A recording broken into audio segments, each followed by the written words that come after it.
Hello बच्चों, ये question है जेईई मेंस 2025 का।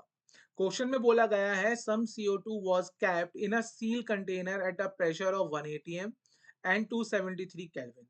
The entire amount of CO2 gas was later passed through a aqueous solution of calcium hydroxide. The excess unreacted calcium hydroxide was later neutralized by 0.1 molar 40 ml HCl. If the volume of the sealed container of the CO2 was x, then x is dash लगा के centimetre cube. आपको nearest integer में answer देना है। आपको question के अंदर given है the entire amount of CO2 reacted with exactly the half the initial amount of calcium hydroxide present in aqueous solution। आइए क्वेश्चन को थोड़ा मैं डायग्राम की फॉर्म में आपको समझाता हूँ। देखिए आपके पास क्या था, आपके पास एक ये कंटेनर था और इस कंटेनर के अंदर आपके पास कौन सी गैस थी, CO2 गैस। उस CO2 गैस का जो प्रेशर था वो 1 atm था और टेम्परेचर था 273 केल्विन। और आपको ये बोला गया है कि जिस कंटेनर के अंदर हमने CO2 गैस को रखा है उसका जो वॉल्यूम है that is x centimetre cube. अब आपने क्या करा, इस पूरी CO2 गैस को पास करा दिया। इस पूरी CO2 गैस को पास कराया कैल्शियम हाइड्रोक्साइड सोल्यूशन से। तो ये मेरे पास एक कैल्शियम हाइड्रोक्साइड का सॉल्यूशन है। तो होगा क्या बेटा, यहाँ पे होगी एक chemical reaction. CO2 gas calcium hydroxide aqueous solution के साथ रिएक्ट करके बनाएगी calcium carbonate plus H2O। Clear है कि नहीं है? ठीक है। अब ये क्या बोला गया है, क्वेश्चन की जो लास्ट लाइन है वो इंपॉर्टेंट है। वो क्या बोला गया है, सपोज करो अगर मेरे पास CO2 के मैंने कितने मोल्स ले लिए, एक काम करता हूँ स्मॉल ए मोल्स ले लेता हूँ कि मेरे पास CO2 के कितने मोल्स हैं, स्मॉल ए मोल्स हैं।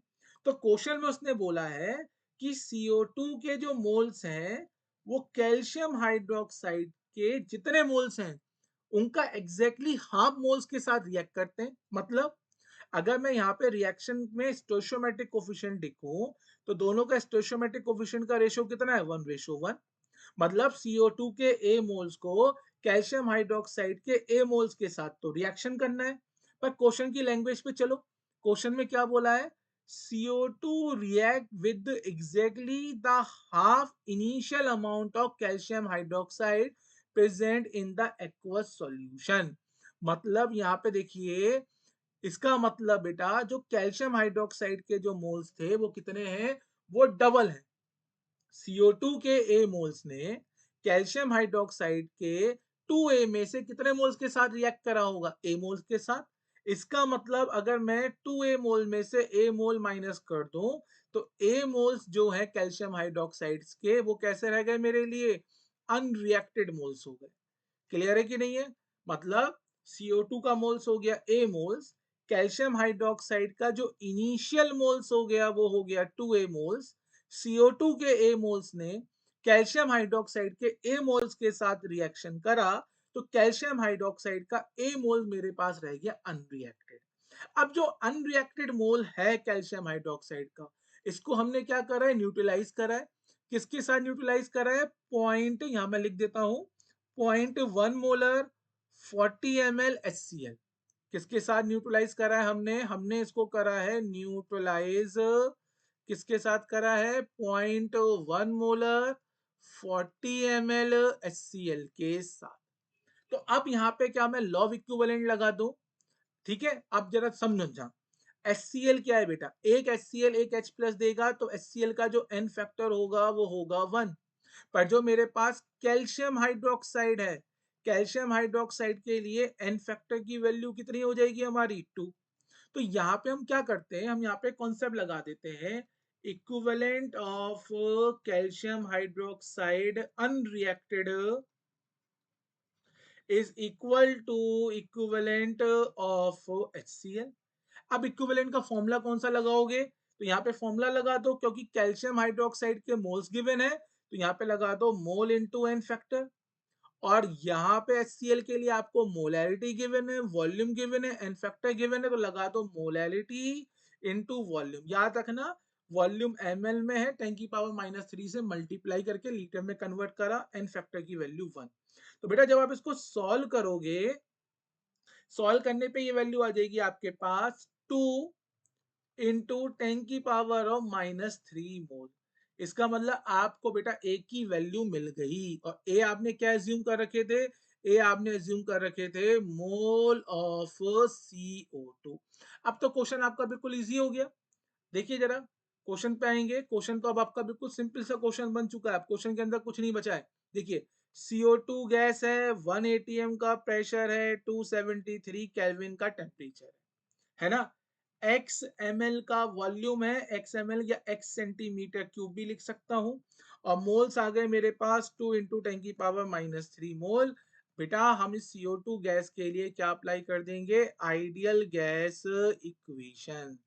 आइडियल गैस इक्वेशन क्या होती है मेरे लिए, PV is equal to nRT।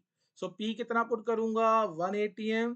Volume कितना है बेटा, x ml है ना, या इसको लिख सकते हैं x इंटू 10 की पावर -3 लीटर में कन्वर्ट कर दूं, मैंने यहाँ पे लीटर में कन्वर्ट कर दिया, इज इक्वल टू n हो गया मेरे लिए 2 इंटू 10 की पावर ऑफ -3 मोल।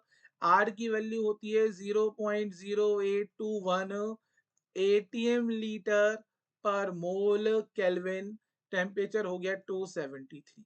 आप जब इसको सॉल्व करोगे तो सॉल्व करने पे आपको x की वैल्यू मिलेगी, देखो 10 की पावर -3 से 10 की पावर -3 कैंसिल हो जाएगा। और सॉल्व करने पे बेटा एक चीज मैं आपको बता रहा हूं, मैं चाहता हूं यहाँ पे आप याद कर लो, जेई के लिए बहुत इंपॉर्टेंट है।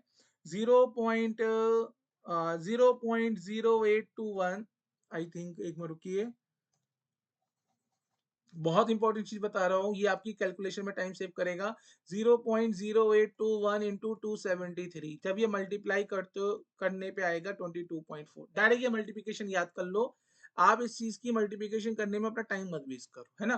तो यहाँ पे जब आप सॉल्व करोगे, सॉल्व करने पे आपके पास ये वैल्यू आ जाएगी, कितनी वैल्यू आएगी, ये वैल्यू आएगी आपके पास 2 इंटू 22.4 सेंटीमीटर क्यूब, और x is equal to 44.8 centimetre cube. और हमें नियरेस्ट इंटीजर पे आंसर देना है, तो नियरेस्ट इंटीजर के लिए वैल्यू कितना आ जाएगा, इसको हम ले लेंगे 45। सो इस क्वेश्चन का हमारा जो आंसर होगा, इस क्वेश्चन का आंसर होगा that is 45। I hope question आपको समझ में आया होगा बच्चों। Thank you.